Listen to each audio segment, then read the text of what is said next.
Oferecimento VMAX, Virgínia Messina, a dose certa para produzir mais. Vamos iniciar agora o módulo, falar sobre ganho compensatório e problemas na pesagem dos bovinos. Bem, o termo ganho compensatório, ele faz parte da nossa pecuária. Por quê? Porque nós temos um ciclo de produção bastante determinado entre período das águas e período das secas. O que acontece nesse período? Acontece o seguinte, que o animal no período das águas, ele tem uma oferta tanto em quantidade como em qualidade de pasto melhor, e a partir do momento que esse pasto vai entrando na época de outono, chegando lá no inverno, esse pasto vai piorando, ou seja, a quantidade de proteína vai diminuindo, a quantidade de fibra vai aumentando. Isso faz com que o animal não consiga atender, consumindo somente esse pasto, atender o requerimento dele, requerimento de energia, requerimento de proteína, tá? E o animal, em função de não atender o requerimento dele, ele precisa passar por ajustes. Que tipo de ajuste? É o ajuste que a gente fala para, seja, o animal vai estar com a mantença mais alta, ou seja, ele precisa de consumir mais energia, precisa de consumir mais proteína, mas o pasto não oferece essa proteína para ele, então ele precisa diminuir a sua mantença, tá? E para isso, ele modifica os órgãos dele, tá? Principalmente aqueles órgãos que estão mais associados ao metabolismo.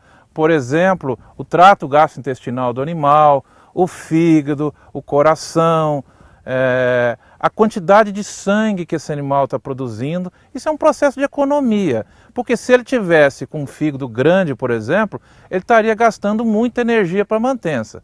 Só para vocês terem uma ideia, o fígado do animal representa aí 1,4%, 1,5% do peso do animal. A quantidade de músculo que o animal tem como um todo representa da ordem de 22% a 23% do peso do animal. E essas duas porções gastam a mesma quantidade de energia. Veja a diferença de uma e veja a diferença da outra. Então, numa condição de estresse nutricional, o animal diminui o tamanho desses órgãos. E aí o que a gente chama de vísceras. Só que essas vísceras são extremamente importantes para fazer com que o animal ganhe peso. Bem, essas vísceras elas são importantes para que o animal ganhe peso, então é importante que a gente tenha, tá, essas vísceras num status, ou seja, num nível adequado ao manejo alimentar que nós estamos dando para esse animal. Por exemplo, eu estou com o animal na entrada do confinamento, quer seja no confinamento no pasto ou um confinamento convencional. Esse animal, por exemplo, pode estar pesando 400 quilos, por exemplo. Eu coloco esse animal no confinamento, vou adaptar esse animal. Só que a adaptação, ela não é só adaptação à dieta propriamente dita, como já comentado. Nós precisamos fazer com que esse animal tenha uma recuperação das vísceras. Por quê? Porque pode ser que eu consiga levar o consumo de matéria seca do animal, só que as vísceras, como elas sofreram muito durante o processo, por exemplo, da seca, o animal ficou muito tempo sem receber nutriente em quantidade adequada para atender o requerimento dele e reduziu esse status de vísceras, quando eu estou com esse animal lá no confinamento, ele passa a ter que recuperar mais essas vísceras. E isso é um problema. Por quê? Porque é o seguinte, para recuperar essas vísceras, o animal precisa de comer mais. Só que ele está comendo mais e, ao mesmo tempo, aquele ganho de peso que o produtor está vendo lá na balança não é o ganho efetivamente que a gente precisa. Qual que é o ganho efetivamente que a gente precisa? É que o animal ganhe pelo menos 1 quilo de carcaça por dia. Numa situação como essa, o animal vai fazer o quê? Ele vai ganhar 1,8 kg, 2 kg por dia, mas ele não está colocando, em média, aquele quilo de carcaça que a gente precisa, porque a nossa fonte de receita é a carcaça. Com isso, tem um problema. O produtor muitas vezes fica animado com esse ganho elevado, só que esse ganho elevado não traduz receita para ele. Quando ele vai levar esse animal lá no frigorífico, o que vai acontecer? O rendimento de carcaça desse animal vai dar baixo. Por quê? Porque durante uma boa parte do período da terminação do animal, no confinamento, no pasto ou no confinamento convencional, esse animal passou 30, 40 dias crescendo mais vísceras e não convertendo a dieta mais cara, ou seja, nós estamos falando agora de uma dieta que custa aí 5,50 por dia. Eu tenho que converter essa dieta em carcaça, eu não tenho que converter essa dieta em ganho de peso vivo do animal. Por isso que é importante toda a fase de recria desse animal, tá? E nós temos que olhar essa fase de recria, tá? Nós temos que entender que o animal ele cresce, ou seja, ele tem uma curva de crescimento contínua ao longo do tempo. E isso é importante, porque a carcaça, que é o que nós vendemos, ela é composta de 3 partes. A carcaça tem osso, a carcaça tem músculo e a carcaça tem gordura. E esses 3 fatores, eles são importantes. Até porque, do ponto de vista hoje de comercialização de animais, de carcaças, nós precisamos preconizar que nós venhamos abater esses animais com acabamento um pouco melhor. Se a gente fizer um levantamento, e já fizemos esses levantamentos em vários frigoríficos, em termos práticos, a grande maioria das carcaças abatidas hoje tem acabamento ausente e escasso. Isso é muito pouca gordura, tá? E aí isso tem um problema sério lá para o frigorífico, tá? E os frigoríficos tendem a tender a rejeitar esse tipo de carcaça. Além do mais, nós estamos trabalhando com animais inteiros, que depositam menos gordura. Então é importante que a gente entender como que esse animal se desenvolve ao longo do tempo, a curva de crescimento dele. Então, como já falado, tem os 3 tecidos. E eles crescem de maneira diferente ao longo do tempo. O crescimento do tecido ósseo ele é mais precoce, tá? Aí por volta dos 8, 10 meses de idade do animal, ele está com máxima taxa de crescimento ósseo. Qualquer desnutrição que acontecer com esse animal nessa fase, ele não vai atingir o máximo de crescimento ósseo dele. E o osso é a estrutura do animal. Animal que tem pouco osso, consequentemente, não vai ter uma estrutura maior. Até a puberdade, aí por volta de 18, 20 meses, está a maior taxa de crescimento muscular. Ou seja, nós temos que pensar no crescimento do animal até a puberdade. Após a puberdade, começa a maior taxa de deposição de gordura. O animal precisa de comer mais para conseguir colocar essa gordura na carcaça. Mas se nós fizermos o trabalho bem feito de suplementação do animal na fase de recria, vamos pensar, vamos fazer um raciocínio. Ah, tá bom, eu estou com o animal desmamado aí por volta de 7, 8 meses, esse animal vai entrar aí, por exemplo, no mês de junho, no período da seca.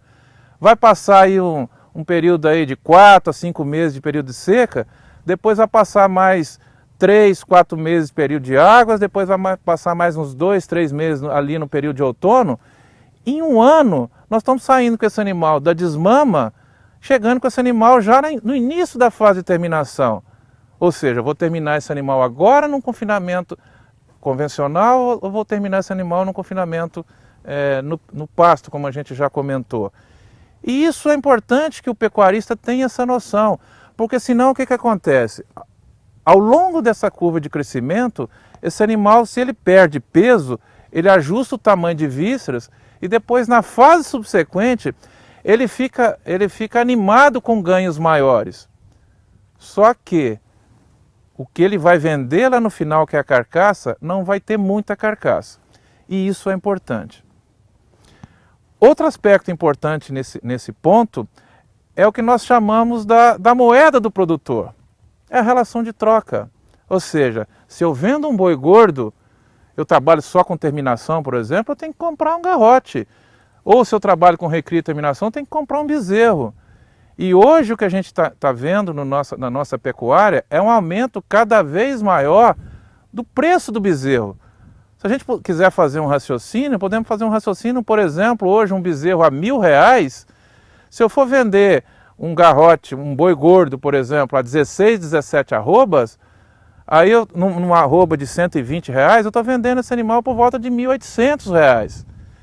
Eu vou comprar um bezerro de 1.000, a minha relação de troca é 1,8, 1,9 às vezes. Eu tenho que pensar que eu tenho que produzir um boi mais pesado.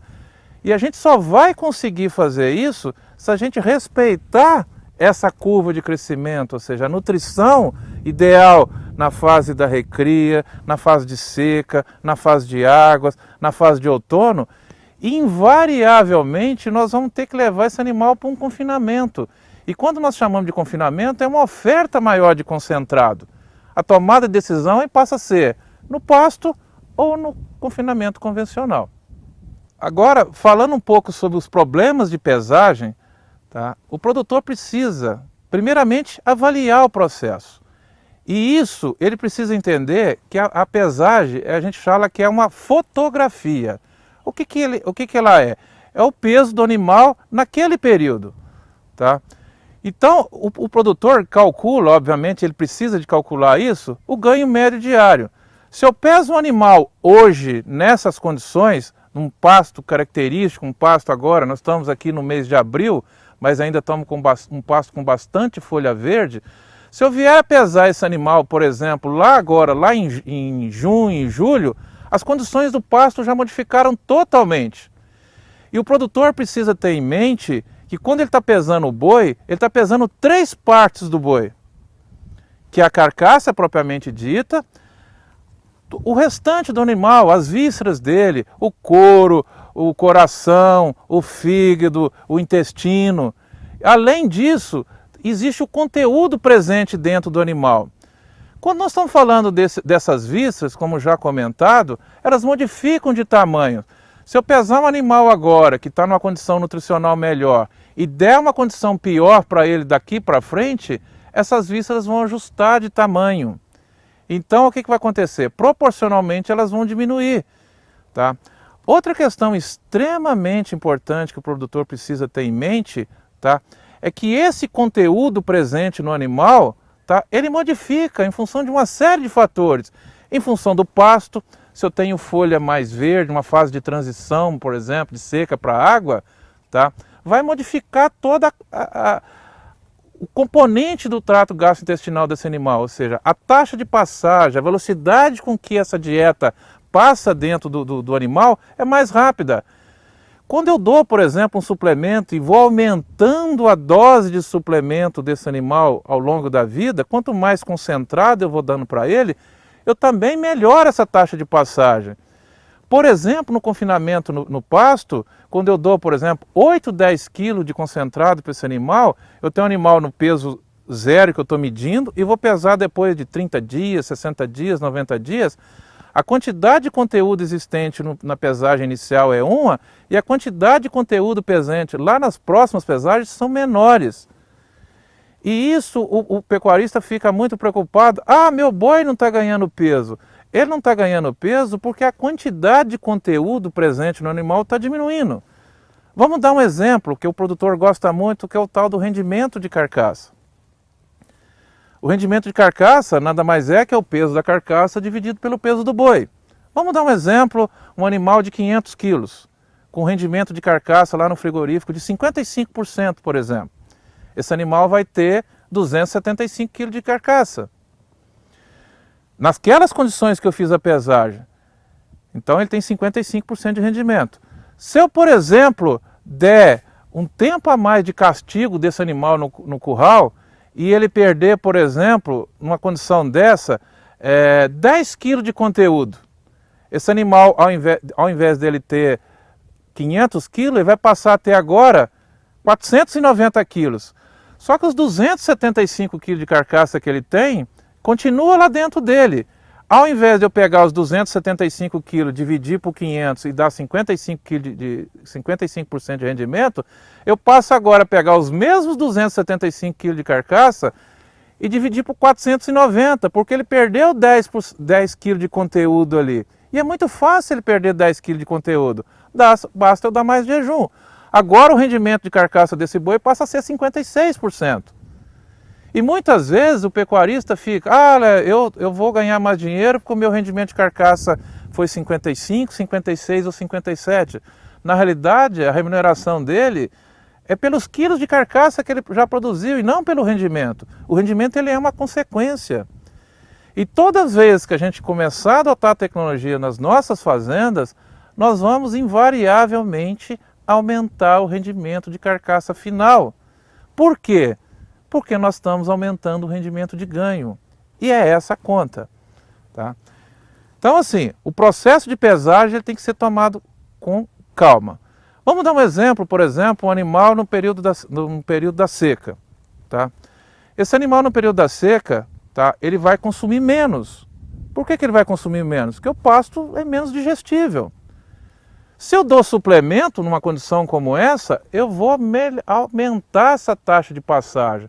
Então o que vai acontecer? Eu vou pesar o animal agora, o animal que está recebendo sal mineral, e vou dar um proteinado, um proteico energético para ele, daqui 60 dias eu vou pesar de novo. Esse animal, depois de 60 dias, em função de ter mais taxa de passagem, é lógico que ele está crescendo, mas em função dele ter mais taxa de passagem, muitas vezes eu vou estimar uma taxa de ganho médio diário dele de 350, 400 gramas por dia, em função disso, mas indiretamente ele está ganhando mais, porque na segunda pesagem, em função de ter menos conteúdo, ele tem uma sensação de estar mais leve, porque ele está defecando mais. Como que a gente pode tentar minimizar esse problema? É uma observação prática. Quando você estiver pesando o animal, naquela fotografia que você está tirando dele, olha as condições. Condições do pasto. O pasto está verde, com bastante folha, ou o pasto está seco, taludo, não tem nada. Essa é uma situação. Que tipo de fezes que esse animal está produzindo? Esse animal está produzindo uma fezes com uma consistência, tem mais matéria seca ou menos matéria seca nessas fezes? Está mais aquosa ou menos aquosa? E isso é importante, porque quanto mais água tiver nessas fezes, mais taxa de passagem esse animal está tendo. E significa que ele está tendo um esvaziamento mais rápido. Se ele está tendo um esvaziamento mais rápido, a sensação na balança é uma sensação dele estar mais leve. Mas na realidade ele não está mais leve. A meta é ganhar carcaça na recria, ganhar carcaça na terminação, para que a gente possa ter uma possibilidade de ter um aumento da quantidade de carcaça produzida. A nossa métrica, a nossa avaliação que a fazenda precisa ter e ela precisa de responder isso, quantas arrobas de carcaça efetiva está sendo produzida naquela fazenda.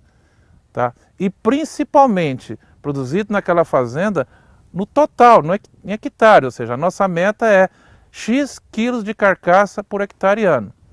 Nós estamos aqui em São Paulo, numa região onde basicamente nós temos cana. Um arrendamento da ordem aí de 700, 800 reais por hectare. Se nós não intensificarmos o nosso sistema, ou seja, produzirmos mais animais por unidade diária e também termos animais, fazendo com que esse animal ganhe mais carcaça ao longo do tempo, nós não vamos conseguir competir nessas regiões onde nós temos forte em agricultura, forte em cana, forte em eucalipto e em outras atividades agrícolas que naturalmente já são mais rentáveis. Ou seja, é possível fazer isso e produzir quilos de carcaça por hectare ano. Agora, quanto? Isso é a meta do produtor. Se ele produz 5, ele tem que ter como meta 10. Se ele produz 10, ele tem que ter como meta 20. Hoje as análises econômicas mostram que para competir com cana aqui nessa região, o produtor precisa de produzir pelo menos 40 arrobas de carcaça por hectare ano, para nivelar, ou seja, competir com outra atividade agrícola.